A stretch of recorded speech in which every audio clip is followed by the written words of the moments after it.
What if we allowed just anyone to come and work on this site? What if we said, just come in and get on with your work? No rules to obey, no guidelines to follow, no advice or instruction. How long do you think you'd last?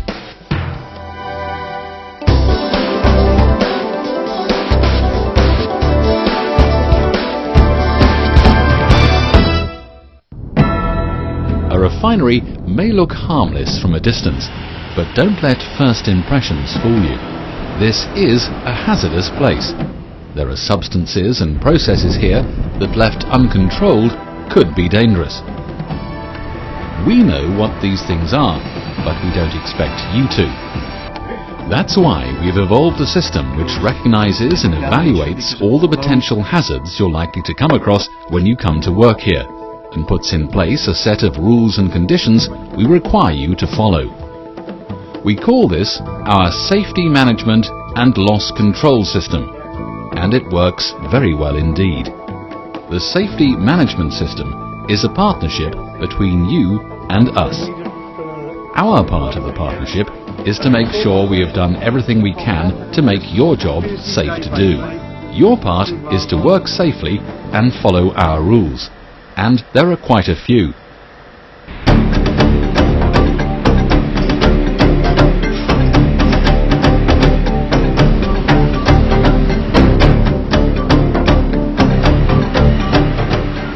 The results of not following safety procedures can be spectacular and very costly.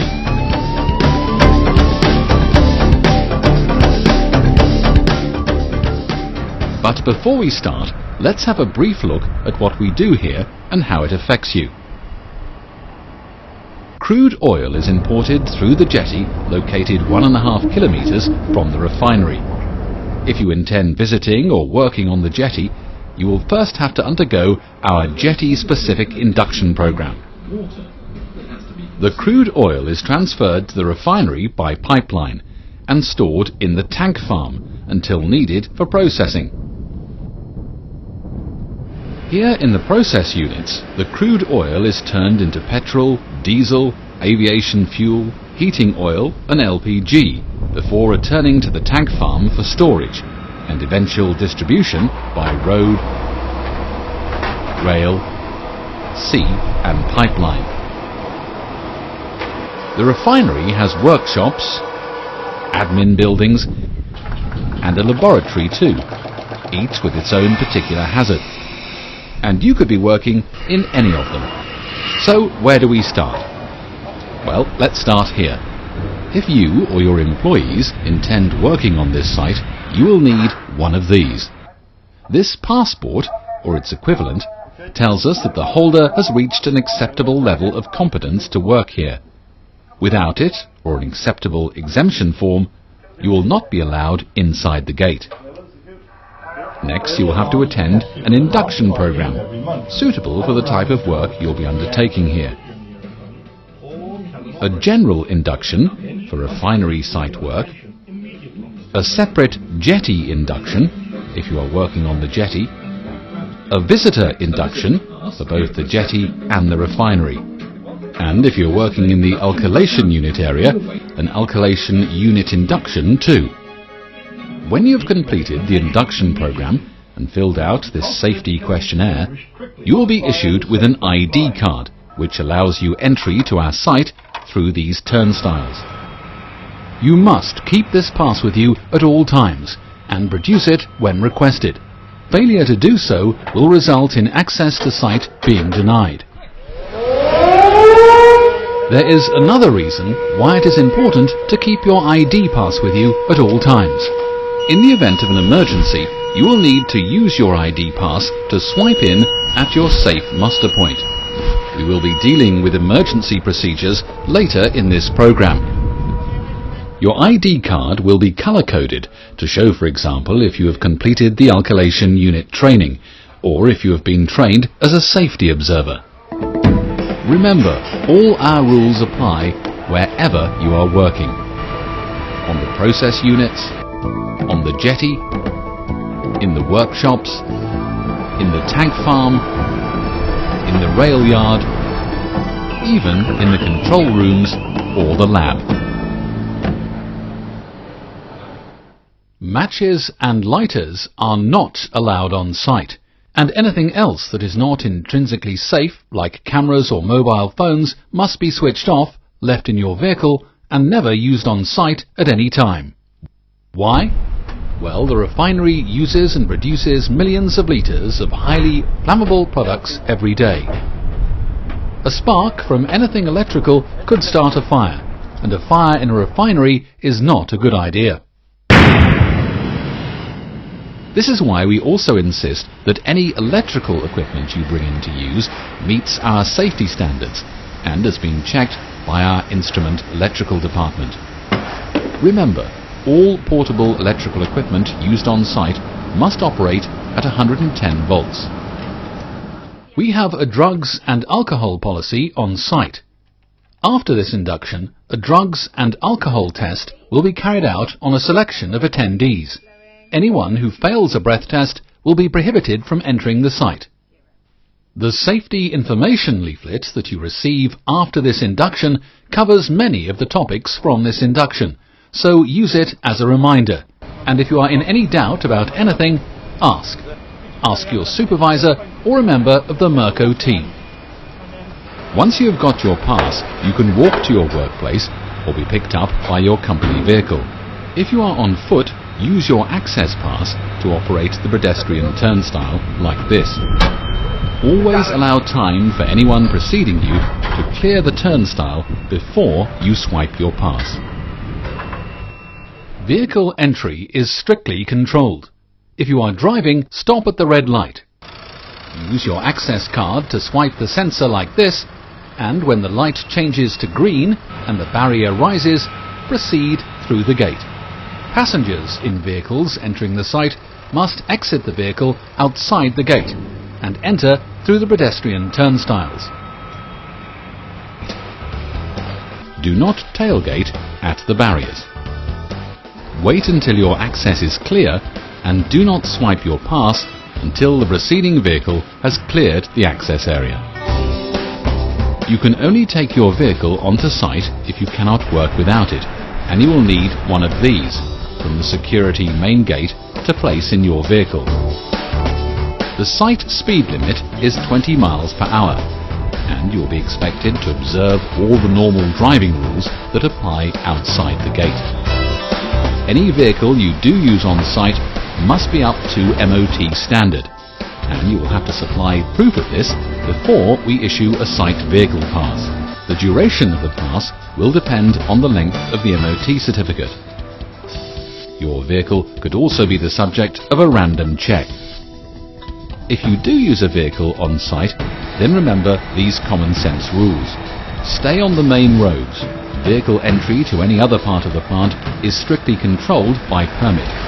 If you do need to drive into a live area, you will need permission from the area operator, and the area will have to be gas tested and a permit issued before you drive in. You must wear a seat belt every time you drive on site, just like you would on the public highway. Do not obstruct fire or emergency equipment, and don't block access roads. Park only in designated parking areas and reverse park to make it easier to move your vehicle in an emergency. When you do leave your vehicle unattended, turn off the engine and leave your ignition keys in your vehicle, in case it needs to be moved in an emergency. Only use the vehicle you're driving for the purpose for which it was intended, and make sure you have the relevant qualification for the type of vehicle you are driving. If you are using a bike to get around, ride only on the main roads or designated cycle tracks, and only use bikes provided by Murco. Personal bikes are not allowed on site. Remember, this is a bonded installation. This means that custom duty has not been paid on the raw materials and products stored here. It is a serious offence to try to remove any of these materials from site. Any attempt would certainly result in prosecution. And random searches of vehicles are regularly carried out. If you do need to take out anything from the refinery, you'll need a pass out signed by an approved refinery employee. Check with your own supervisor before removing anything from site. Authorization is needed to remove anything beyond this point. Remember, anything going onto site must be declared and documented before entry too. So, now you're on site. What if we let you go straight to your job and get on with it? No checks, no instructions, no rules. After all, you know what you're doing, don't you? Well, like we said earlier, we know all about the hazards and potential dangers of working here. That's why we've devised the permit system. The permit to work system is the single most important set of safety controls in use on site. You need a permit to work to do any work on site. If you do anything without one, you'll be asked to leave the site. It's that important.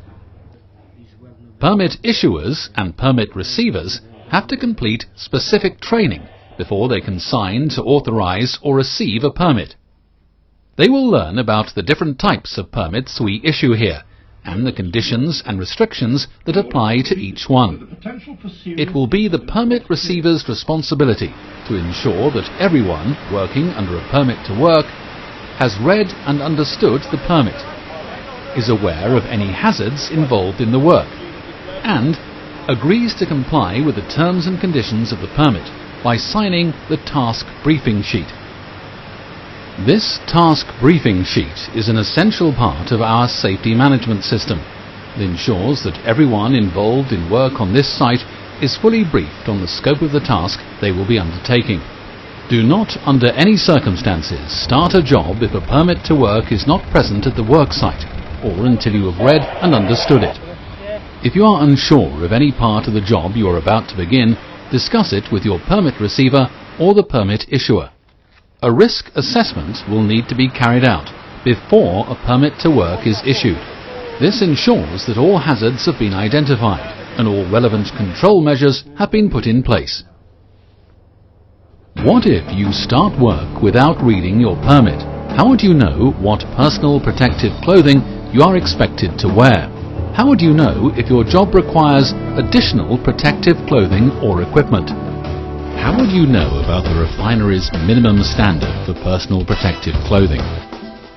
We require everyone working on site to follow our minimum protective clothing standard. Hard hats, safety footwear, except rigger boots like these, safety glasses and flame retardant overalls must be worn on site, and additional protection where appropriate, like gloves, chemical goggles or face shields. You can be asked to leave the site if you fail to follow this rule, so don't be surprised if you don't get a second warning. In addition to this minimum standard, you may be expected to wear additional specialized protective equipment appropriate to the job you're doing, like hearing protection in live plant areas. Wearing and using a safety harness if you're working above ground or in pipe racks. A welding helmet. Rubber gloves if you're dealing with chemicals. Special protective suits for dealing with hazardous substances. And respiratory protection if you're working with dust, fumes and gases, or where oxygen levels may be low.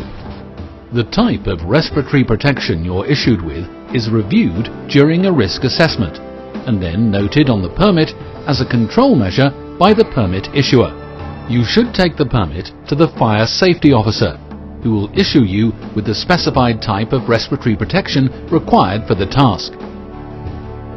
If a breathing apparatus set is specified, you'll only be issued with one if you've undergone our site-specific breathing apparatus training and can prove it. And you must be clean-shaven to be issued with breathing apparatus. Research has shown that facial hair like beards and sideburns can adversely affect the efficiency of the breathing mask seal. So we will only issue a BA to a clean-shaven person. Remember, our rules on personal protective equipment have evolved after many years of experience. and are there to protect you. Don't take any chances. Stick to our rules. What if we allowed you to go just anywhere you pleased? How long do you think you'd last? We know that some areas of the plant are more hazardous than others, so we discourage casual entry with barriers and signs like this. Areas like this one, the alkylation unit or alky plant, are regarded as high-risk areas and are strictly off limits to anyone who has not undergone the specific area training. This plant uses a highly toxic acid in its process. Anyone who works in this unit must wear special protective clothing.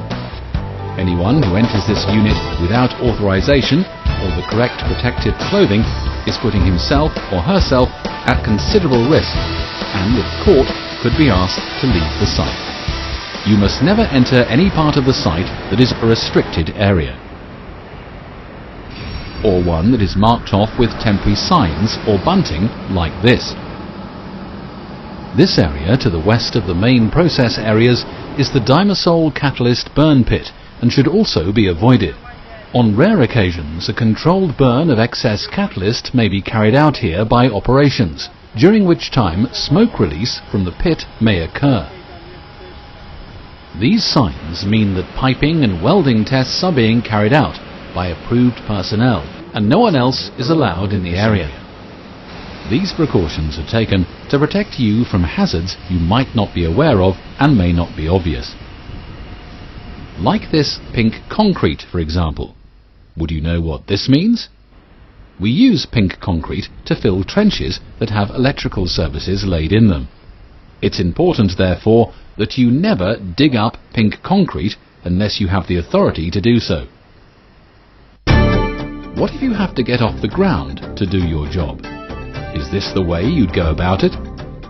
If you cannot work safely from a fixed platform, then you'll need to work from a temporary scaffold, or alternatively, wear and use a safety harness. All our scaffold is erected, inspected and dismantled by experts. It's their job to see that the scaffold is safely constructed, meets all the relevant statutory requirements, and is suitable for the purpose for which it is needed. Fit for use, in other words. But how do you know it's fit for use? This white plastic holder fixed to the approved access point to the scaffold is the key to safe scaffolding practice. It is an offence to remove or tamper with this tag. That is how important the scaff tag system is. If the scaffold is incomplete or unfit for use for any reason, the tag holder will be empty, showing this "Do not use scaffold" sign. Do not under any circumstances use a scaffold showing this "Do not use scaffold" sign. You could be putting yourself at risk. You should report this to your supervisor immediately. If the scaffold is complete and has passed its initial inspection, a green insert with this section completed by the authorized scaffold inspector will be placed in the holder, indicating that the scaffold is fit for use. You need to check this tag before you use the scaffold.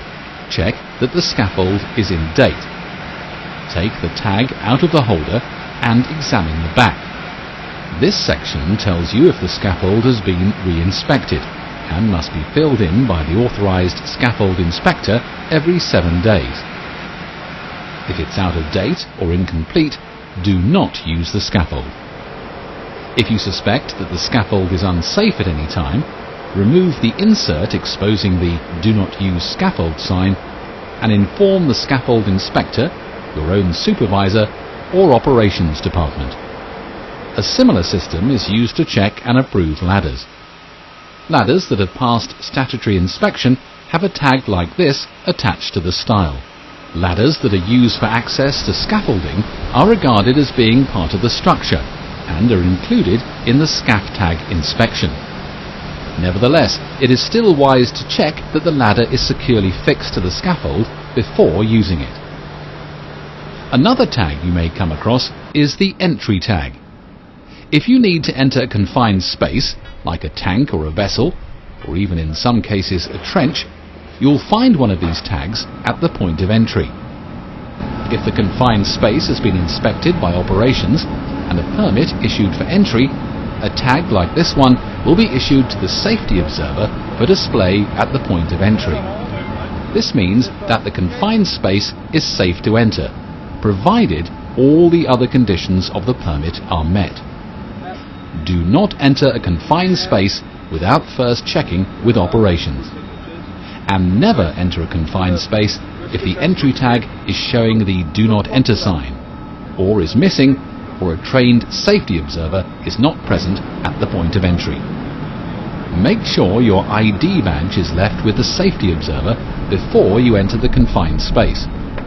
This is an essential safety system and means that in an emergency, everyone is accounted for. One last thing about access equipment. We operate a colour code system for scaffold, ladders, lifting gear and mobile steps.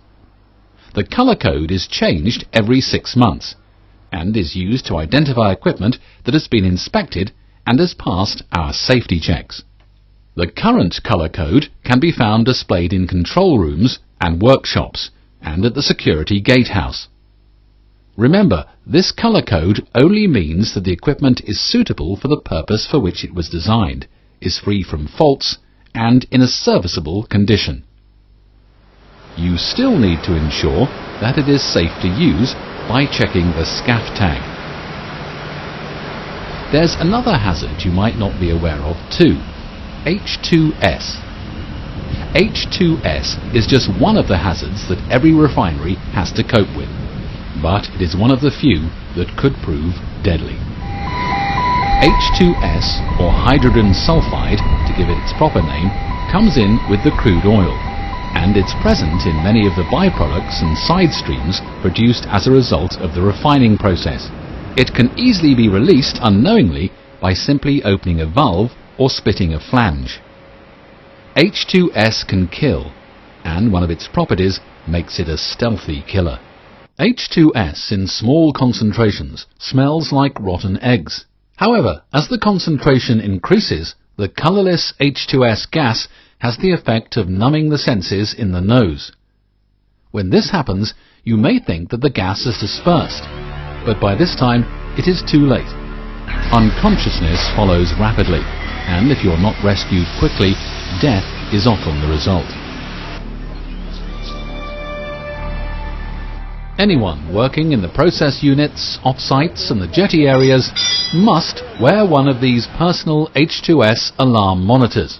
Monitors are issued at the Murco stores, and you will be given instructions on how to use it when you collect and sign for your monitor. It is your responsibility to perform daily testing by using this built-in test button. Additionally, you must bump test your monitor weekly or on the first day of each shift cycle. Testing is quick and simple and carried out at bump test stations like this one, outside the main control room. If your H2S monitor alarms at any time, leave the area immediately, going either upwind or across wind, and report the alarm to the nearest control room or to an operator. Do not re-enter the area until it is deemed safe to do so by Murco supervision. You must also report the monitor activation to the fire department, so that the monitor can be interrogated to ascertain the level and duration of exposure.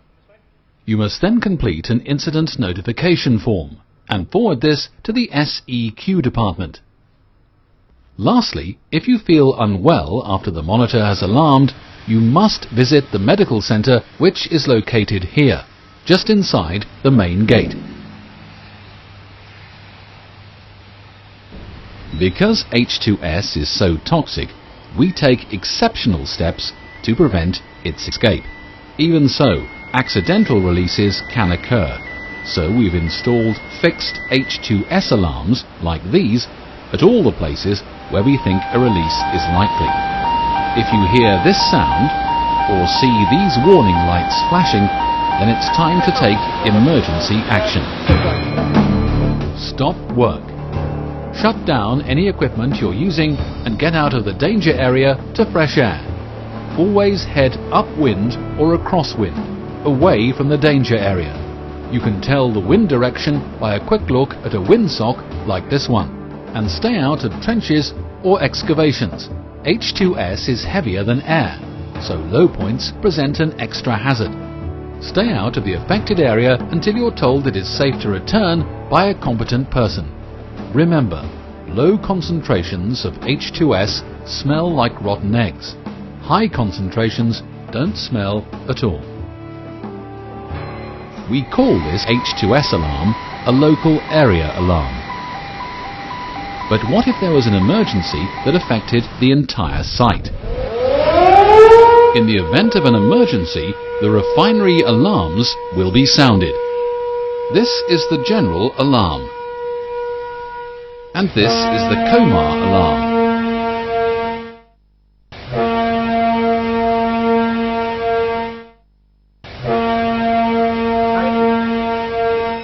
And this is the building fire alarm. All alarms are a warning of danger.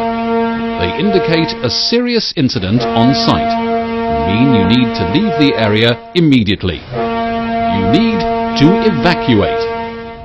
The action you take depends on where you are. If you are inside a workshop, the admin building or the lab for example, then you are safer inside than out. So, close all doors and windows and go to your designated building muster point by the safest route. Then use your ID pass to swipe in using these card readers. Make sure the red light on the card reader changes to green after swiping. This indicates that you have been logged in at the muster point. If the indicator light fails to turn green, tell the fire warden at the muster point. Your fire warden will normally be at the muster point with you, but even if the fire warden is not present, this electronic muster system means that everyone can be quickly accounted for. Stay near the muster point until told it is safe to return to work or receive other instructions by a responsible person. It is wise to find out where your muster point is before you begin work. These signs, placed throughout the refinery, tell you where to go in the event of an emergency. So make a point of checking where your muster point is and reading any other information on the sign. If you are working outside when you hear this alarm, stop work. Make your job safe by shutting down any mechanical or electrical equipment. Then make for the nearest of the two muster points by following these evacuation route signs. The north muster point is here at the inspection department car park. The south muster point is here at the off-sites control room. If you are closest to the off-sites control room, then follow these south muster point signs. If the inspection department car park muster point is nearer, then follow these north muster point signs. Make your way by the safest route using the main roads. Do not under any circumstances walk through a vapor cloud or take shortcuts through the process units to get to your muster point. If the incident is between you and your nearest muster point, then make for the other muster point. On arrival at your muster point, use your ID pass to swipe in using the card readers situated here at the inspection department car park, or here at the off-sites control room. Make sure the red light on the card reader changes to green after swiping. This indicates that you have been logged in at the muster point. If the indicator light fails to turn green, tell the fire warden at the muster point. Then assemble away from the readers to make way for others. If you do not have your ID pass, and if a fire warden is present, then inform them so that you can be accounted for. Stay at your muster point until you hear the all clear, a continuous blast from the horn, or are given other instructions by a competent person at your muster point. You can now return to your workplace, but remember that after an emergency, all permits are cancelled and have to be renewed before work can begin again. The refinery alarms are tested on the last Friday of every month at around 12:30 p.m. If you hear this alarm bell whilst in any of the refinery buildings, then you must evacuate the building immediately by the safest route and make for the nearest safe muster point. In an emergency, the admin turnstiles will be free-flowing to ensure a swift and safe evacuation. But remember to take your ID pass with you, because you will need to use it to swipe in at the muster point. When you get to the muster point, swipe in using your ID pass. Make sure the red light on the card reader changes to green after swiping. This indicates that you have been logged in at the muster point. If the indicator light fails to turn green, tell the fire warden at the muster point. Wait at the muster point until you are given information by either the designated fire warden or other competent person. Only return to work when you are advised by the fire warden that it is safe to do so. When you have completed your induction, you'll be given this safety information leaflet to remind you of what to do when you hear the alarms. On the back is a site orientation plan that shows you where the muster points and the local gas alarm assembly points are located. As part of our continuous investment in safety here at Milford Haven, we have installed throughout the refinery a fixed flammable gas detection system. On a plant like ours, high volumes of highly flammable materials means that loss of containment of flammable products is always a possibility. The purpose of the new system is to reduce the risk of large flammable gas releases developing by providing an early warning of an explosive atmosphere anywhere on the plant, and to alert those working in the area of the release to the danger. The system means that if a release is detected, a prompt response will minimize escalation of the incident and prevent minor incidents becoming major problems. Cash test over and check that out for me, please. Pumps, flanges, valves and other equipment in gas service are the most likely sources of flammable releases. So fixed gas detection monitors like these have been placed at strategic places throughout the relevant process units. The system consists of three main components. This monitor in the field uses a catalyst to continuously inspect the atmosphere around it and alarms at very low levels. The alarm triggers an annunciator in the control room, which alerts the panel operator to the incident. There's been a gas alarm detected by the product drum, mate. And finally, in the area around the gas leak, a hazard beacon will flash, and this warning hooter will also sound whilst the alarm is active. These are known as local flammable gas alarms and only affect the immediate area of the incident, so it's important that you know what to do if you see or hear them. Firstly, the local flammable gas alarm is not a fire or evacuation alarm, so you should not follow the emergency evacuation procedure. If you see or hear a local flammable gas alarm, this is what you should do. Stop work. Make your job safe by shutting down any electrical or mechanical plant. Leave the area immediately by the safest route and go to the nearest local gas alarm assembly point.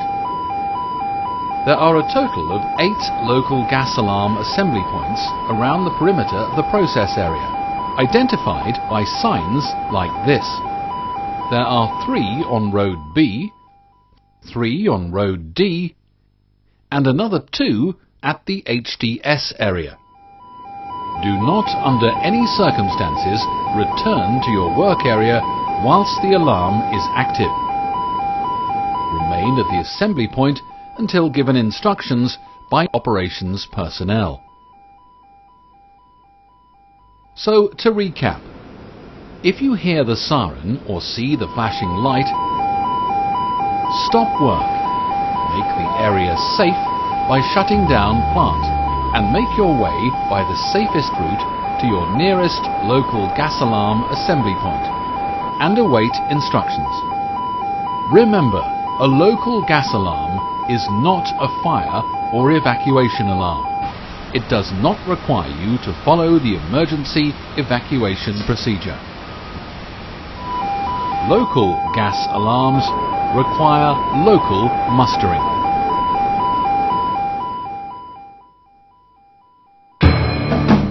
What if you or a workmate have an accident on site? Would you know what to do? If you are injured or discover someone injured whilst you are working here, no matter how minor you think it is, first raise the alarm. Ring 222 if you're near a phone or inform an operator. Then you must seek medical attention immediately, and the injury must be reported to the medical department or the security main gate, where trained personnel are always available. To allow us to investigate the incident and identify the root cause, you must complete an accident, incident and near-miss incident notification form, like this one, and return it to the SEQ department immediately. That way we will know about the problem and can take action to prevent its reoccurrence. You'll find these forms in all control rooms and on safety notice boards. The medical centre is here, just inside the main gate, and a fully trained nurse is always on hand during normal working hours. Out of hours and at weekends, a fully trained first aider will always be available. If you're splashed by anything on site, you can get under one of these emergency showers to wash it off. Standing on this grid under the shower automatically starts it working, and an alarm will sound in the control room to alert the panel operator of the emergency activation. This manual alarm button, situated at every emergency shower, is also linked to the control room and can be used to raise the alarm in the event of any other kind of emergency. If your eyes are affected, you can use the eye wash points here on the shower or eye wash stations in change houses like this one. Again, get help. Tell an operator, or if you're near a telephone, ring 222, the Refinery emergency number. If you find someone unconscious, get help immediately. Don't try to assist the victim, or you could become the next victim. And if you spot a fire, the same thing applies. Call for help first. Tell an operator or dial 222. Don't tackle a fire until you have called for help, and then only if you are competent in the use of extinguishers and confident it can be extinguished quickly. The refinery has full-time fire response personnel on site, backed up by a trained fire squad. Once alerted, they can be on the scene in minutes. A refinery uses dozens of chemical substances. So how do you know what substances are safe to use, what precautions you should take if using them, and what actions you should take if you accidentally come into contact with them? Well, chemical hazards are covered by the 1998 COSH regulations. The Control of Substances Hazardous to Health regulations means that any substance that has the potential to cause injury or ill health has to be assessed so that it can be controlled and a safe working method can be found. If you are planning to bring any substances onto site to use, you must first supply us with its manufacturer's safety data sheet so that an assessment can be carried out and recorded.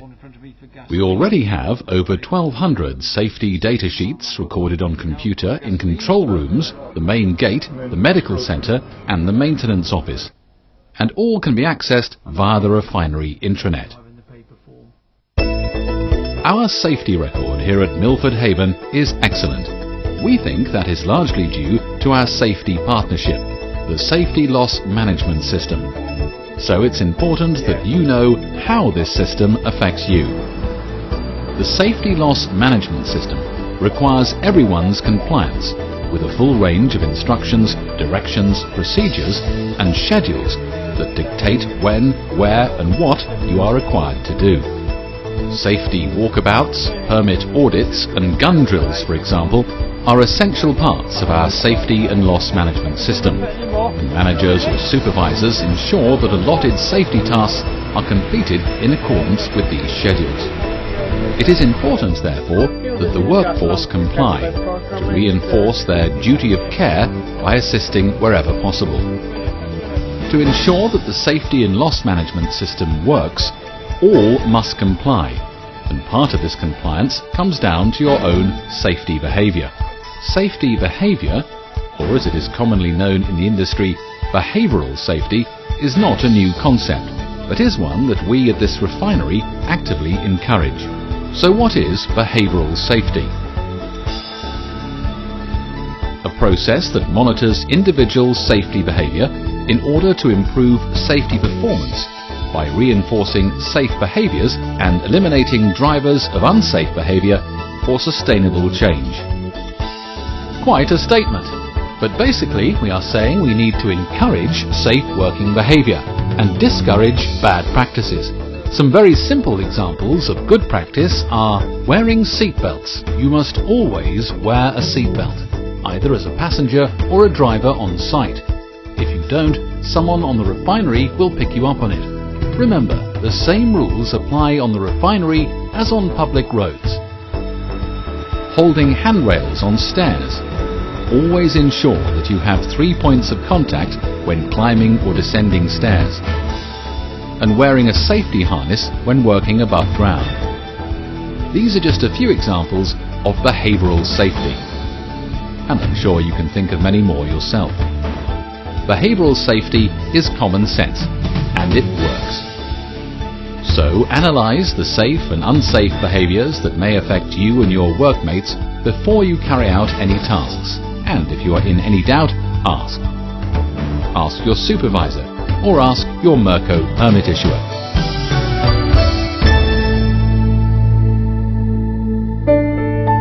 Murco is very conscious of the delicate balance that exists between our facility here in Pembrokeshire and the environment that we operate in. We are committed to minimising the impact of our operations on both the environment and our neighbouring communities. We take our responsibilities as a good neighbour very seriously, and are determined to ensure our excellent safety and environmental record is maintained. Comprehensive environmental management systems have been established to control emissions and meet legal requirements. Everyone working on site, including you, has a responsibility to follow site procedures correctly and conduct their work in a manner which minimises any environmental impact. These are the ways you can help us maintain our environmental performance. Always place waste materials in the correct skips. Dedicated labelled skips are provided for waste materials, so use them. Make sure any chemicals being used are approved for usage. All chemicals introduced to the refinery need to be approved by the refinery's environmental engineer.